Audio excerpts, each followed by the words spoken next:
بسم اللہ الرحمن الرحیم۔ ہارون رشید عرض کر رہا ہوں، السلام علیکم ورحمۃ اللہ وبرکاتہ۔ تکلیف دہ خبریں بھی ہیں لیکن زیادہ تر آج بہت اچھی خبریں ہیں۔ یعنی 2005 کے بعد پہلی بار پاکستان نے انگلینڈ کو ہرا دیا ہے خود اپنی سرزمین پر، اور بہت ہی غیر معمولی پرفارمنس دی ہے۔ یہ تو خیر کھیل سے متعلق خبر ہے لیکن پھر بھی ظاہر ہے اس سے مورائل بہتر ہوتا ہے۔ سپریم کورٹ کے نئے چیف جسٹس نے ایسے کئی اقدامات کیے ہیں جس سے یہ واضح ہوتا ہے کہ وہ اور ان کے ساتھی جج عدلیہ کی آزادی کے لیے اپنی سی تگ و دو کرنا چاہتے ہیں، اور ظاہر انداز ان کا مختلف ہے، ان کا اپنا ایک طریقہ کار ہے، اور وہ ان اقدامات کی تفصیل میں آپ سے عرض کرتا ہوں۔ افسوسناک خبر یہ ہے، ایران پر جو حملہ تھا وہ بہت بری طرح ناکام ہوا۔ ناکام نہیں ہوا، بہت بری طرح۔ میں نے براہ راست تہران میں ذمہ دار ترین ذرائع سے گفتگو کی ہے اور اس کی تفصیلات میں عرض کرتا ہوں، اگرچہ بہت وہ کوئی سنسنی خیز نہیں ہے، لیکن یہ کہ اعتماد عروج پر ہے اس وقت ایران میں۔ ایسا اعتماد 79 کے انقلاب کے بعد کبھی نہیں تھا۔ یعنی اسرائیل کے بڑی طاقت ہونے کا زوم تو خاک میں مل گیا، اور امریکہ نے مدد کرنے سے انکار کر دیا عملی طور پر، روس نے عملی طور پر مدد کی ہے، چینی اور شمالی کوریا کے اسلحے سے بھی مدد ملی ہے، اور پرفارمنس بہت اچھی رہی ہے اور بیک فٹ پہ ہے، اور ایران نے اعلان کیا ہے کہ قرض وہ چکا دے گا۔ افسوسناک خبر یہ ہے کہ وزیرستان کے شمالی ضلع میر علی میں چیک پوسٹ پہ حملہ کیا گیا ہے، سیکورٹی اہلکاروں سمیت 8 افراد شہید ہوئے ہیں۔ اور ایک اور بہت چونکا دینے والی خبر ہے، کل تو یہ خبر تھی کہ فیصل چودھری کو الگ کر دیا گیا معاملات سے، لیکن آج گوہر علی خان کی ہدایت پر انہوں نے درخواست دائر کیا ہے عمران خان کے ساتھ جو سلوک کیا جا رہا ہے اس میں، اور یہ ایڈوکیٹ ایمان مزاری پر اسلام آباد کی طرف سے تشدد کرنے کی کوشش کی گئی ہے، ایک ٹریفک بیریئر ان پہ گرا دیا گیا، تفصیل اگرچہ معلوم نہیں ہو سکی، باقی کچھ چھوٹی چھوٹی خبریں ہیں اور مختصر سی گفتگو ہے۔ پریکٹس اینڈ پروسیجر کمیٹی کی تشکیل نو کر دی گئی ہے، اور اس میں جسٹس منصور علی شاہ اور جسٹس منیب اختر شامل ہیں، اس لیے کہ وہی سینئر ترین جج ہیں۔ یہ ہر اعتبار سے قانونی ہے اور اس پہ کوئی اعتراض بھی نہیں اٹھا سکتا، اس لیے کہ یہ چیف جسٹس کا اختیار ہے، ایک سینئر موسٹ اور ایک ان کی مرضی کا، تو انہوں نے اپنی مرضی سے جو منیب اختر صاحب کو بنا دیا۔ اب میرا خیال ہے کہ وہ شامل ہوں گے، پہلے تو وہ انکار کر رہے تھے، اور فل کورٹ کا اجلاس بھی انہوں نے بلا لیا ہے۔ پہلی بات تو یہ ہے کہ تقریب حلف وفاداری کے میں منصور علی شاہ صاحب کے سوا جو عمرے پر گئے ہوئے ہیں تمام ججوں نے شرکت کی۔ قاضی فائز عیسیٰ جیسا سلوک نہیں کیا بلکہ ان کی بڑی تکریم ایک اعتبار سے۔ 3 سابق چیف جسٹس بھی شریک ہوئے، جسٹس افتخار چودھری، جسٹس تصدق گیلانی اور جسٹس عطا عمر بندیال۔ 28 اکتوبر کو فل کورٹ کا اجلاس بلا لیا ہے، اور ظاہر ہے کہ اکثریتی جج جو ہیں، زیادہ تر جج جو ہیں وہ آزادی چاہتے ہیں۔ آزادی سے مراد آزادی ہے، پی ٹی آئی کی حمایت نہیں ہے۔ اللہ تعالیٰ عقل دے اگر حکومت کو تو وہ یہ بات سمجھ سکتی ہے، اسی سے اسٹیبلٹی آ سکتی ہے، لیکن فارم 47 حکومت ہے، جعلی اور جھوٹی حکومت ہے، بالکل چل سکتی نہیں ہے۔ لہذا ظاہر ہے ڈرے ہوئے خوف زدہ آدمی جو ہے اس کے پاس اگر طاقت ہو تو وہ اس کو کس طرح استعمال کرتا ہے۔ چیف جسٹس صاحب سپریم جوڈیشل کونسل کے سربراہ بن گئے ہیں جو کہ وہ پہلے نہیں تھے، اور جسٹس منصور علی شاہ اور جسٹس منیب اختر جو ہیں وہ سپریم جوڈیشل کونسل کے ممبر ہوں گے، اور 2 سینئر ترین جج ہائی کورٹس کے جو چیف جسٹس ہیں ان میں سے۔ اس کے علاوہ انہوں نے حکم دیا ہے، یہ بہت اہم ہے، کہ صرف کورٹ 1 نہیں جہاں وہ خود براجمان ہوتے ہیں بلکہ تمام عدالتوں کے مقدمات براہ راست نشر کیے جائیں۔ اب انہیں روکا نہیں جا سکتا، اگر روکا جائے گا تو توہین عدالت ہوگی، اور اس طرح ایک بالکل لوگ اپنی رائے قائم کر سکیں گے۔ انہوں نے جسٹس محمد علی مظہر صاحب کو براہ راست نشریات کے لیے بندوبست کرنے کی ذمہ داری سونپی ہے، سہولتیں فراہم کرنے کی، ظاہر ہے اس پہ کچھ اخراجات ہوں گے۔ P T I, Jamaat Islami اور سینئر وکلاء نے 26ویں ترمیم کو سپریم کورٹ میں چیلنج کر دیا ہے۔ اندازہ ہے کہ فل کورٹ سماعت ہوگی، چونکہ یہ آئین کے بنیادی ڈھانچے کے خلاف ہے، اور اس پر کئی فیصلے موجود ہیں سپریم کورٹ کے کہ بنیادی ڈھانچے کے خلاف سے متصادم ترمیم نہیں ہو سکتی، لہذا اس کا پورا امکان موجود ہے کہ اس کو مسترد کر دیا، 26ویں ترمیم جو ہے وہ آئین کا حصہ نہ رہے۔ اور مولانا فضل الرحمان جو ہیں وہ 27ویں ترمیم لانا چاہتے ہیں تو اس کے خلاف احتجاج کا اعلان کر چکے ہیں۔ دنیا بھر میں انسانی حقوق کی پامالی کی مذمت کی جا رہی ہے، وہ جو اس نے بھی کر دی، امریکیوں نے بھی کر دی، برطانیہ میں بھی کر دی، انٹرنیشنل میڈیا بھی کر رہا ہے، انٹرنیشنل جورس کمیشن بھی کر رہا ہے۔ اور مولانا فضل الرحمان نے جو ملین مارچ کا اعلان کیا، میری ذاتی رائے یہ ہے کہ پی ٹی آئی کو اور جماعت اسلامی کو اس کی حمایت کرنی چاہیے، حمایت کا اس میں شریک ہو جانا چاہیے۔ اصل چیز تو مقصد ہوتا ہے، اگر اس کا کریڈٹ مولانا فضل الرحمان کو ملتا ہے تو ضرور ملے، انہیں بھی ملے گا، زیادہ لوگ تو پی ٹی آئی کے ہوں گے اگر وہ شریک ہوں گے، اگر ایسی صورتحال پیدا ہوتی ہے، لیکن ممکن ہے راستہ ہی اس کا رک جائے۔ افواہ یہ ہے کہ جسٹس فائز عیسیٰ صاحب کو ان کی شاندار خدمات پر کو ایک آئینی عہدہ نون لیگ کی حکومت دینے کا ارادہ کر رہی، میرا نہیں خیال وہ ایسا کر سکے گی، اس لیے کہ کبھی کسی جج سے اتنی نفرت نہیں کی گئی، اتنی مذمت نہیں کی گئی، اتنا اس کے خلاف لوگ مشتعل نہیں ہیں، وہ اپنی ذمہ داری انجام کیسے دیں گے؟ میرا خیال ہے وہ ملک سے باہر چلے گئے ہیں اور وہیں رہیں گے۔ ایک بڑی تکلیف دہ خبر ہے، لیکن بہرحال یہ تو ایک دن ہونا ہی تھا کہ دنیا میں اب پاکستان جو ہے وہ بد امنی کے اعتبار سے تیسرے نمبر پر ہے، اس سے آگے صرف مالی، یہ ایک رپورٹ آئی ہے، مالی ایک ملک ہے افریقہ کا، اور نائجیریا میں تو آپ کو پتہ صورتحال اتنی خراب ہے، دیواریں اونچی ہیں، قافلوں میں سفر کیا جاتا ہے، اہل زر جو ہیں وہ محصور ہیں اور لوگ بھوک سے مر رہے ہیں اور حملے ہوئے ہیں، خانہ جنگی ہے۔ تو 142 میں سے 139ویں نمبر پہ آ گیا پاکستان، 3 ملک رہ گئے، 2-3 ملک رہ گئے اس سے آگے صرف۔ ڈیلا جیل میں قیدیوں پہ ملاقات کے لیے پابندی ختم کر دی گئی ہے، ظاہر ہے پابندی تو لگائی گئی تھی عمران خان کو کرنے کے لیے، تنگ کرنے کے لیے، اور اس پابندی کا کیا سیکورٹی تھریٹ کیا تھا؟ سیکورٹی تھریٹ تھا تو پاکستانی رینجرز اور فوج اور جناب پولیس میں بھی اچھے افسر موجود ہیں، اس قابل بھی نہیں تھے کہ اس پہ حملے کو روک سکتے اس پہ، اور اس پہ راستے پہ جانے والی چیکنگ بڑھا دی جاتی دونوں طرف سے، تو یہ کیا مشکل کام تھا؟ ظاہر ہے کہ اس کا مقصد یہ تھا عمران خان تک اطلاعات نہ پہنچیں، پارٹی میں انتشار پیدا ہو، اور عدالتی حکم کے باوجود آج نورین خان کی ملاقات نہیں کرائی گئی۔ یہ ہے حالت اس حکومت کی، یہ اس قدر خوف زدہ ہے اور اتنی نیچے گر گئی ہے اخلاقی طور پر، یہ لوگ کیسے ملک چلائیں گے جی؟ جن کی ذرہ برابر اخلاقی ساکھ نہ رہے وہ کیا ملک چلائیں گے جی؟ حلیمہ خان اور عظمیٰ خان، کل میں نے تو اندیشہ ظاہر کیا تھا کہ ممکن ہے ٹالیں، لیکن رات ہی ان کو رہا کر دیا گیا۔ یہ بھی اندیشہ ظاہر کیا تھا کہ ممکن ہے کوئی نئے مقدمے بنا دیں۔ وہ جو ہیں اپنا ریلو کٹا فیصل واوڈا، وہ کہتا ہے وہ اپنا انڈرسٹینڈنگ کے تحت ہوا، مفاہمت ہوگی، کیا مفاہمت ہوئی ہے؟ عمران خان سے ورزہ سائیکل واپس لے لی گئی، عدالت نے اب حکم دیا ہے واپس کرنے کا، کھانا ٹھیک نہیں دیا جا رہا، اتنی خراب غذا دی گئی کہ قے ہوئی ان کو، انہوں نے کھانا کم کر دیا اپنا اس پہ قابو پانے کے لیے، واک کرنے کی اجازت نہیں ہے، اخبار مل نہیں سکتا، ٹی وی دیکھ نہیں سکتے، عملہ ان سے گفتگو، یہ مفاہمت ہے؟ اور پی ٹی آئی کے لیڈر کیوں اس شخص کو جواب دیتے ہیں؟ اس آدمی کو جواب دینے کی کیا ضرورت ہے؟ ایسے لوگ جو ہیں جن کی کوئی ذاتی حیثیت نہ ہو اور جو دوسروں کے ایما پر بروئے کار آتے ہوں، انہیں جواب دینے کی کیا ضرورت ہے جی؟ ایران پہ میں ابھی بات کرتا ہوں کہ بہت اہم ہے تفصیل کے ساتھ۔ تو جناب ڈاکٹر یاسمین راشد، عمر سرفراز چیمہ، اعجاز چودھری، محمود رشید 9 مئی کے 6 کیسز میں وہ پیش کیے گئے، انسداد دہشت گردی عدالت میں ضمانتیں ان کی مسترد کر۔ پختونخوا میں، خیر وہ میں آپ کو بتا چکا ہوں، وہ میر علی میں عمران خان کو سہولتیں فراہم نہ کرنے پر کیا ہے وہ میں آپ کو بتا چکا ہوں، اخبار نہیں ہے، ٹی وی نہیں دیکھ سکتے، 8-10 فٹ کا پنجرہ ہے، ورزش نہیں کر سکتے، کھانا ٹھیک نہیں ہے، اور ہر طرح سے ذہنی، کوئی ان سے بات نہیں کر سکتا، ہر طرح کی ذہنی اذیت دی جا رہی ہے۔ گوہر علی خان کے حکم پر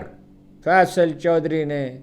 درخواست اسلام آباد ہائی کورٹ میں دائر کر دی ہے۔ اس کا مطلب یہ ہے کہ کل جو فیصلہ کیا گیا تھا اسے چیئرمین نے منسوخ کر دیا اور نہایت دانائی کا مظاہرہ کیا۔ دیکھیے اس سے اختلاف ہو سکتا ہے کہ وہ اپنا انہوں نے جو انٹرویو دیا اور جس میں انہیں بتایا تو انہوں نے ٹھیک، لیکن میں نے کل رات غور کیا، بعد میں بھی غور کیا، یہ جو ان پہ الزام لگایا کہ وہ بتاتے ہیں اپنے بھائی کو، تو کون آدمی ہے جو نہیں بتاتا جی؟ جو لوگ مل کے آتے ہیں اپنے دوستوں کو، گھر والوں کو، اول تو وہ ٹی وی میڈیا سے گفتگو کرتے ہیں کیا عمران خان سے بات ہوئی ہے، تو کہ عمران خان انہیں کوئی اپنا کیمیا سازی کے نسخے بتاتے ہیں یا کوئی سازش کرنے کو کہتے ہیں؟ ان پہ اعتماد تو ہے ان کو، اسی لیے شامل کیا، اور ایسے ہی دوستی ان کی گہری ہے نہیں کہ بتائیں، اور اگر وہ بتا دیں گے تو فواد چودھری کیا کریں گے؟ فواد چودھری جو بھی کرتے ہیں ٹھیک کرتے ہیں، کبھی کبھی غلط کرتے ہیں، وہ اپنے طور پہ کرتے ہیں، اور معلومات حاصل کرنا وہ اس کے لیے فواد چودھری کے لیے ایسا کیا مشکل ہے؟ اخبار میں بھی معلومات حاصل کر لیتے ہیں، وہ نہیں کر سکتے، اور یہ بالکل درست فیصلہ ہے، اس کی تائید کی جانی چاہیے۔ اور گرفتار جو ایم پی ہے انور زیب پختونخوا کے، انہوں نے کہا کہ کے پی پولیس کے لوگ آئے، پختونخوا پولیس کے ایم ایل ولی صاحب اعتراض کرتے ہیں کے پی نے کہیں، بھائی مخفف کا مطلب یہ نہیں ہوتا، نام بگاڑنا اور چیز ہے، مخفف اور چیز ہے۔ ہر روز انگریزی اخباروں میں سینکڑوں بار، درجنوں خبروں میں مخفف استعمال ہوتا ہے، خیر ہم اس کو پختونخوا کہہ دیتے ہیں، اس میں کیا، وہ چاہتے ہیں پختونخوا کہا جائے، پختونخوا کہہ دیتے ہیں، اس میں کیا برائی ہے بھائی؟ وہ ان کے لوگوں، پولیس کے لوگ گئے، ان کو روکا گیا، ان سے اسلحہ لے لیا گیا، وہ ان کا الزام ہے کپڑے بھی اتار دیے گئے ان کے، اور یہ صورتحال وہ کہتے ہیں برداشت نہیں کی جائے گی۔ 400 نوجوان جو ہیں، وہ ورکر جو ہیں، وہ اڈیالہ اس میں جیل میں ہیں، اٹک جیل میں ہیں، اور علیمہ خان نے کہا میڈیا سے گفتگو کرتے ہوئے کہ 100 دفعہ جیل میں ڈالیں کچھ اثر نہیں پڑے گا۔ انہوں نے کہا کہ ہمارے ساتھ بات چیت کرنے پہ پابندی تھی، اور باقی خواتین ٹی وی بھی دیکھ سکتی تھی، گفتگو بھی کر سکتی تھی، ہمارے ساتھ پابندی تھی، کوئی بات نہیں کر سکتا۔ اچھوت بنانے کی کوشش کی جا رہی ہے، نہایت افسوسناک بات ہے۔ سلمان اکرم راجہ صاحب نے کہا ہے کہ سوچی سمجھی منصوبہ بندی کے تحت مجھ پر حملے کیے جا رہے ہیں، اور پارٹی لیڈر کے خلاف پراپیگنڈا کیا جا رہا ہے کہ سب نے سمجھوتا کر لیا ہے، مقصد وہی ہے، پارٹی میں انتشار اور کارکنوں میں بدگمانی پیدا۔ اسرائیلی حملہ تو اس بری طرح ناکام ہوا کہ کوئی تصور ہی نہیں کر سکتا تھا۔ تہران، ایلام اور خوزستان جو اس کے قریب ہے، اپنا عراق کے سرحد پہ ہے، 100 طیاروں کے ساتھ 3 بار حملے ہوئے، نصف شب کو، اس کے کچھ دیر بعد، اور طلوع سحر سے کچھ دیر پہلے۔ بحیثیت مجموعی یہ حملے ناکام نہیں ہوئے، بری طرح ناکام رہے۔ ابھی تک کنفرم اطلاع صرف 2 افراد کے شہید ہونے کی ہے، اور عوام کا اعتماد عروج پہ پہنچ چکا ہے، اور یہ واضح ہو گیا حملے کی ناکامی کے بعد کہ اسرائیل کو ایسی بڑی طاقت نہیں ہے کہ مت تھی، جاسوسی کا نظام ان کا بہتر ہے جس پہ توجہ دینی چاہیے، اور انہوں نے فضائی حدود استعمال نہیں کی سوائے اس کی شام کی۔ اردن نے حالانکہ خود اپنے آپ کو پیش کیا تھا، اور کیوں پیش کیا تھا میں آپ سے عرض کرتا ہوں، شام کا راستہ استعمال کیا اور اس پہ حملے بھی کیے۔ ظاہر ہے شام تو اس وقت کمزور پوزیشن میں ہے، خانہ جنگی بھی ہے، اور دنیا بھر کے اڈے بھی وہاں قائم ہیں۔ عرب ملکوں کو انتباہ کیا گیا تھا، سعودی عرب نے تو مذمت بھی کر دی ہے اس کی، کہ اگر کسی نے ساتھ دیا تو اس کو اس کی قیمت ادا کرنی ہوگی۔ ایٹمی تنصیبات پر اور وہ تیل کی تنصیبات پہ حملہ نہیں کیا گیا، 20 جگہوں پہ حملہ کیا گیا اور فوجی ٹھکانوں پر،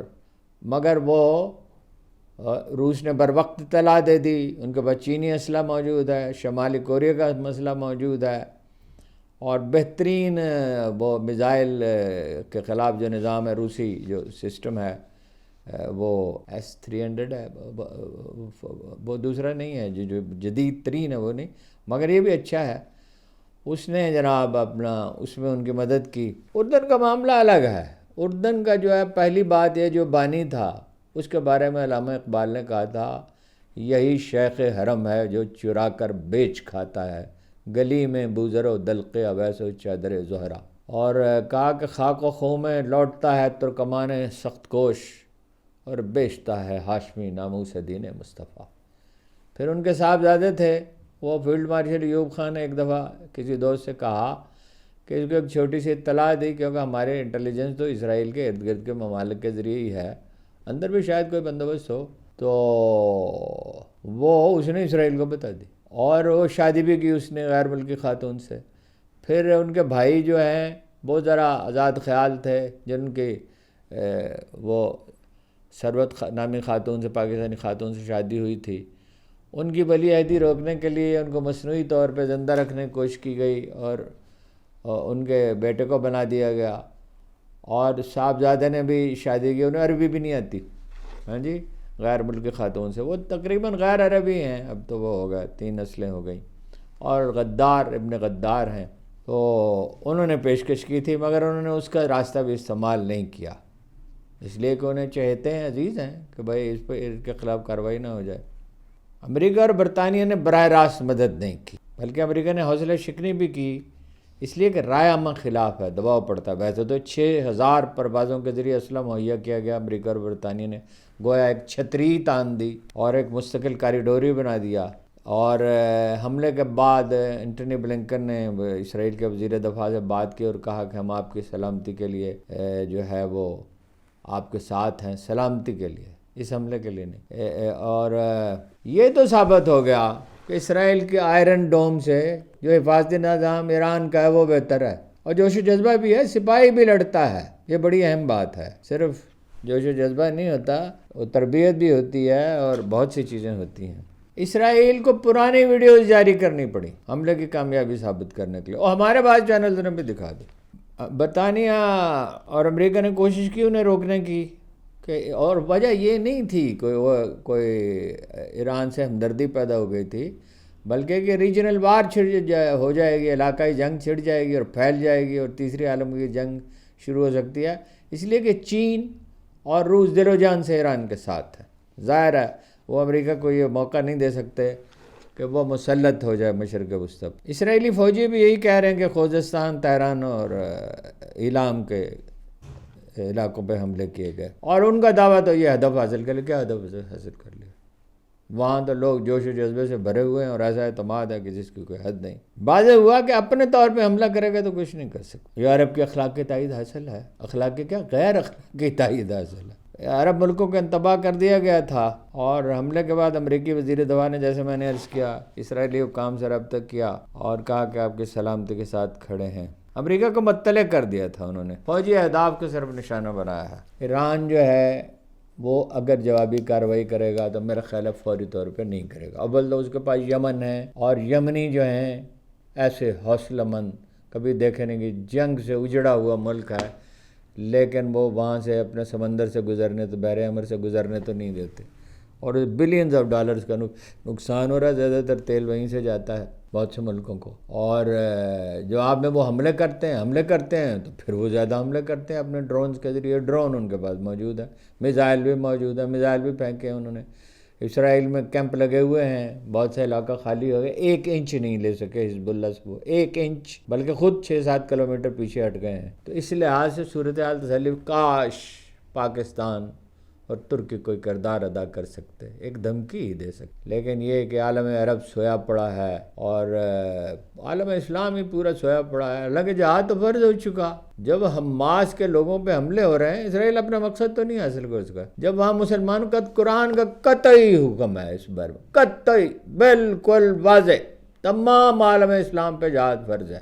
لیکن یہاں تو سینیٹر مشتاق اور ان کے ساتھیوں کو گرفتار کر لے گا، اتنے ڈرے ہوئے ہیں۔ رسول اللہ صلی اللہ علیہ وسلم فرمایا تھا وہن کی بیماری میں مبتلا ہو جائیں گے، یعنی موت کے خوف میں مبتلا ہو جائیں گے۔ یہ لوگ، یہ حکمران ہم نے پیدا کیا، ان سے نجات حاصل کیے بغیر کچھ نہیں ہوگا۔ بہت بہت شکریہ آپ کا، بڑی نوازش۔